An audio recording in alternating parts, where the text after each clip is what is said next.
Hello guys, good morning rito at good evening dyan. Grabe, napuyat ako guys. Napuyat ako sa hearing kagabi. So, hindi ko actually, hindi ko na naintindihan yung pagkatapos nung kay Caramel. I-review ko ulit. Papanoorin ko about sa mga COA naman ano. Anyway guys, eto. So, napakaganda ng mga hearing kagabi. Sabihin natin na nako, talagang si Sayad iyak, no? At yung mga revelation sa mga didilis, ganyan ang ganyan ang witness, ganyan ang nagpapasa ng affidavit, no? At nakita nyo yung consistency, hindi kagaya nung 18 Marines ko nunin yung mga hinayo pa kayo. Yung tayong kape. Ito nga palang breakfast ko guys. Yan. Bukado, tamalis, itlog. Bacon anyway. So, nakakagulat at nakakagalit na yung akala natin na pinagmamalaki hindi pinagmamalaki, kundi sinasabi ni Inday Sayad na 11 days ginastos ang 125 million, ang katotohanan. What the heck, ginastos sa isang araw lang, less than 24 hours, wala pang isang araw. Pero ang magtataka kayo rito, no? So, ibig sabihin, maliwanag na yung liquidation talaga ni Inday Sayad ng 11 days, yung mga resibong pinagagawa, lahat ay peke. No? Lahat ay pineke, lahat ay dinoktor. So, nakakagalit, grabe si Inday Sayad, Pero, kaya sabi ko nung dapat ang kinuha ni Inday Sayad, pagdodoktor na lang, Kaya lang, hindi rin naman siya makakapasa kasi bobo nga. So, grabe ang mga revelation. So, si Inday Sayad, talagang bobo, maliwanag na tama yung ating, tama ang usap-usapan, tama ang ating hinala na siya naman ay naging abogado dahil sa hinokus-pokus, palakasan, ginawa ng paraan na makapasa sa bar sa pamamagitan ng impluwensya at hindi sa pamamagitan ng talino, sapagkat si Inday Sayad wala ngang utak, bobo talaga, as in literal na bobo, no? Literal na bobo, kaya kitang-kita mo naman.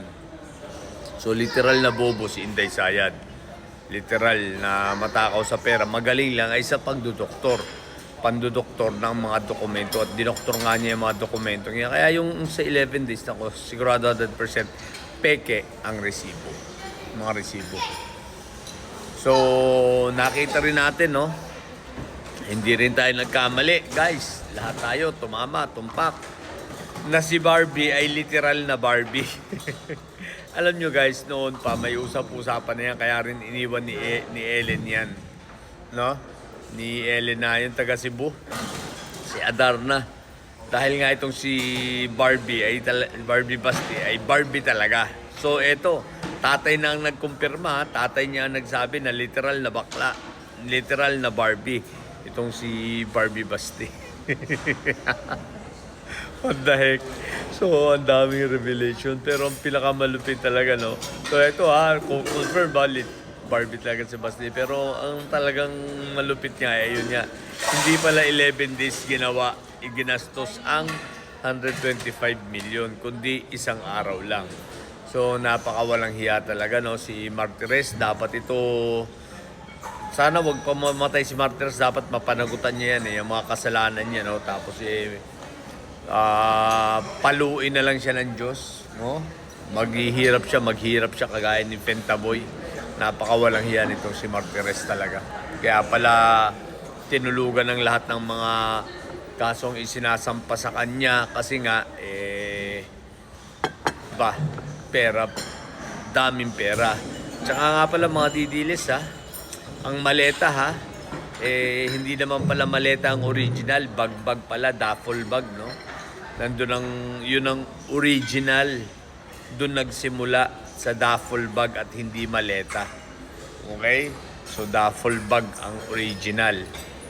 So, bistado na kayo, mga hinayo pa kayo, no? So, yun. So, eto. Thank you, Caramil, sa yung pag-ano, ha. Thank you kay Pebbles, kay Caramil, na noon, natandaan ko nung kami ni Pebbles, ini-ano namin to, ikinakalat namin yung patungkol sa kay Caramil. Parang dalawa pa lang kami ni Pebbles na nagko-content nun about kay Caramil. Pero salamat at dumami ng dumami at tumulong. Eto, at hindi tayo pare-pareho, shoutout kay Pebbles, hindi tayo pare-pareho binigo ni Caramil, no? Talagang yan na, nanindigan, kaya kudos kay Caramil. Salamat sa iyo at sana patuloy mo pa yung panindigan. For sure makakarating, aabot ito sa Senado. So mga didilis, asahan nyo na tuloy-tuloy ang impeachment nito. Aabot ito sa Senado ng mga hinayo pa kayo at doon na magkakalabasan na, ha. Tandaan ninyo, magpapaiyak sa inyo simula pa lang ang waiver ni Caramil sa kanyang bangko na pumasok ang bilyon-bilyon na transaksyon. Patay kayo dyan. Ganyan ang may ebidensya, punong-puno. So magsiiyakan na lang kayo, mga hinayo pa kayo. So yun lang. Abangan pa natin mga susunod na mga kaganapan. Nakatulog na talaga ako. Grabe, umaga na. Umaga na kasi. Mag-ano na yata natapos, no? Mag-aalas 5 na rito yata. O alas 3, parang natulog pala ako. 2 oras pa lang. Kaya lang kasi normal part ng routine ko matulog ng gumising na maaga. Kahit anong mapuyat ko, talaga magigising ako na maaga at hindi tayo magbe-breakfast, no? So yun lang. Abangan natin mga susunod na pangyayari, okay? So sa mga bobong didilis dyan, magsiiyakan na kayo. Ang tatay nyo ay preso, ang BP nyo ay bobo. Manatilig yung mga bobo at mensahe sa mensahe. Lagi high blood. Bye!